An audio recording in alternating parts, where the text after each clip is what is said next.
The opening afternoon of free agency had been and gone, and it was a quiet one for the Philadelphia Eagles, and that caused some concern among the fan base. All of the top tier free agent cornerbacks had started to sign new deals. Byron Jones was off the table by Monday afternoon, Chris Harris Jr. got his payday, and James Bradbury will now be facing the Eagles 2 times a year as a New York Giant. Their need for a corner was only heightened by the fact that Jalen Mills was signed to a new deal and moved to safety, leaving the Eagles clearly needing a new starting corner at the very least ahead of the NFL draft. But options were beginning to run thin, and without diving into the budget bucket of free agents or looking ahead too far to the NFL draft, there was only really one option, and it was a player the Eagles had been high on ever since last year's trade deadline, where rumors began circulating linking the two together. That man was 29-year-old cornerback Darius Slay, and he is now a Philadelphia Eagle. But what did the trade involve? What did the Eagles give up? And what does the new contract look like? We'll be exploring all of that in today's video, but one thing's for sure, the Eagles finally have a lockdown corner in their secondary. It's been a long time coming, but fans can rejoice at very last. But here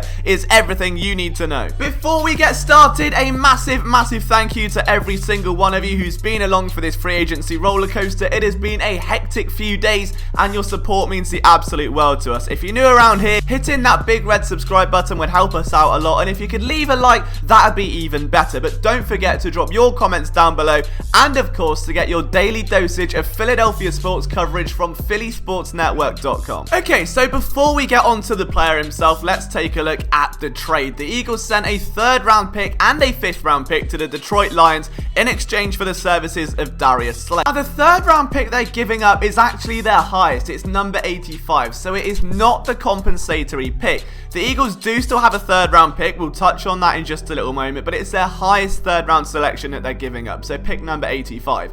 We don't yet know what 5th round pick they are giving up, but they do have 2 of them. One of them was the Michael Bennett trade in the one last year, and to be honest, it doesn't really matter for now which one it is, because the picks are only 2 apart. So we can assume that it's going to be the highest one just because of the nature of the trade. So they give up pick 85, pick 166, and that leaves them with the following order. All of a sudden, the presence of those compensatory picks matter so much. So the Eagles may be without pick 85, but they still have a pick in every round except number 7, and of course, more importantly, a pair of 4th round picks. They've got 3 picks in round 4 of the NFL draft, and that could be absolutely crucial when it comes to wheeling and dealing between now and the draft, or on draft night when trying to move up for a particular player. And for anyone that did want Nick Foles back, just know that without Nick Foles leaving, the Eagles would never have had that compensatory pick, that pick 103, so this trade would have never happened. Now, that pair of draft selections was given up for this man, 29-year-old cornerback Darius Slay, someone that we've profiled a lot on this channel already, that is still an exceptional cornerback, but he wasn't my highest on the board. Obviously, I had quite the crush on Byron Jones in terms of a scheme fit, but the Eagles felt the pressing need to go out and acquire a lockdown cornerback, and that's exactly what they'll get in Slay. And there was, of course, one more loop for Howie Roseman to jump through. Slay was entering the final year of a contract that would see him carry a cap hit of $13.4 million. Now, that did seem pricey, but he was coming off a year where he recorded 2 picks and 10 passes defensed in 12 games, along with 23 solo tackles. The big thing there, though, is that if the Eagles were going to acquire him, Slay wanted to become the highest paid cornerback in the NFL, and now he is when it comes to average money. Slay's new deal is worth $50 million over 3 years, with $30 million of which guaranteed.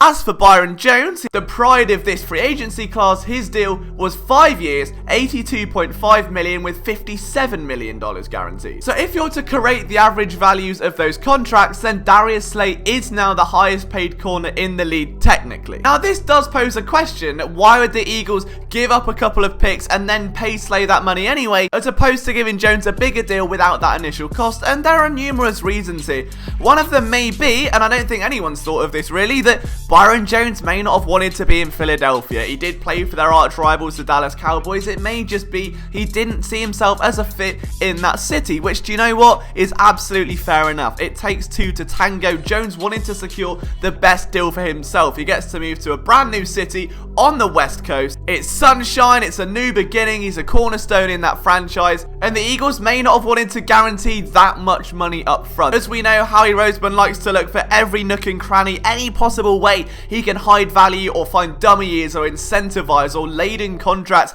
with hidden stopgaps to make sure he can move that money around, then he will, and I don't think that was quite possible with Byron Jones. As for Darius Slay, someone that was desperate to get out of Detroit, that was forcing his team's hand as his value was up and down and up and down, and 1 minute it was down because the team signed Desmond Trufant, then it was up again because of the other values around the league. The Eagles went out and signed what is, in fairness, a very strong deal for both sides. It's hard to really be disappointed with that. The Eagles have been smart. They've made him the highest paid corner over a shorter time. They've got the requisite cap space to do that, and 3 years is that perfect bridge window. It enables them to at least find a longer term solution. Slay will be 32 years old by the end of that deal, and it may be that he signs one more after that down the road in order to retire his career in Philadelphia.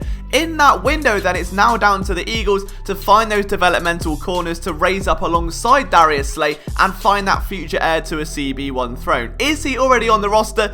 We don't know. We're going to try and look at that over the next few weeks and examine the bigger cornerback picture and what potential draft prospects may now fit this team. But what about Slay himself? What exactly are the Eagles getting in a 3-time Pro Bowler? Well, more importantly than anything else, it is someone that thrives in man coverage. This is someone that will want to take away one side of the field, that will body up against elite wide receivers and take away your team's top threat. And that in itself is very important. How he's probably looked at the rest of the NFC East and realized Terry McLaurin, Amari Cooper aren't going anywhere anytime soon, and the Giants seem to find a way of just finding random wide receivers that can burn the Eagles, from Odell Beckham to, well, whatever the hell happened last year. He may not be the perfect fit, which is why I wanted Byron Jones, who was that cover 3 zone corner, but this is someone that will man up, that will press, that will disrupt those routes. He ran a 4.36 40-yard dash, and that speed hasn't left him. He's got the instincts to feel his way down routes while able to keep an eye on the ball and adjust for its flight path. There's one thing that jumps out on tape, and that is that he's able to peel off of routes very instinctively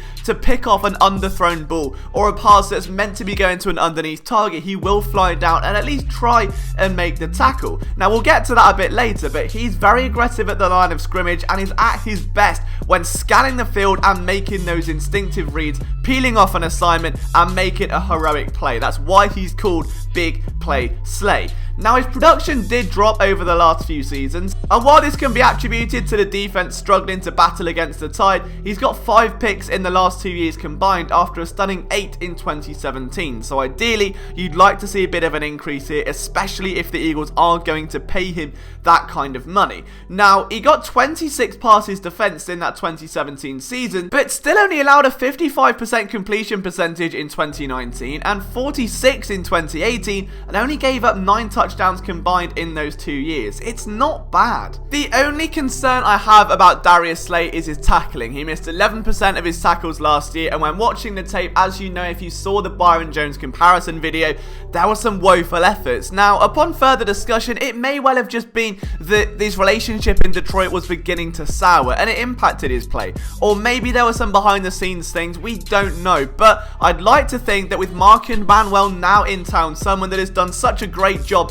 in bringing along young cornerbacks, that maybe he can improve those tackling fundamentals. It's also worth noting, of course, that Jim Schwartz was the man who first drafted Darius Slay, so Schwartz knows exactly the type of corner that Slay's getting. He left Detroit and watched Slay become a 3-time Pro Bowler. Like moving on from a relationship, turning around and watching your ex thrive and only being happy for them, only to end up getting married a few years later. It's the ultimate love story, and I think this could be a really nice opportunity for Schwartz to finally evolve his defense and for Slay to get in a scheme where both the coaching staff know what he's capable of and of course the front office as well, who have now made a significant investment on his part. The guy is a lockdown machine. He will have no problem manning up against guys like Amari Cooper and the NFC's best, as the Eagles try to keep that Super Bowl window alive. But let me know what you think, guys. How do you perceive this trade? Is Slay the cornerback that you wanted? Let us know down in that comment section below. Happy Slay Day. As a result, we are giving you 20% off all Philly Sports Network merchandise when you use the code SLAYDAY, all in capitals. So go to the link, it's down in the description. 20% off everything, use the code SLAYDAY. If you want to follow me on Twitter, it's at Liam Jenkins PSN.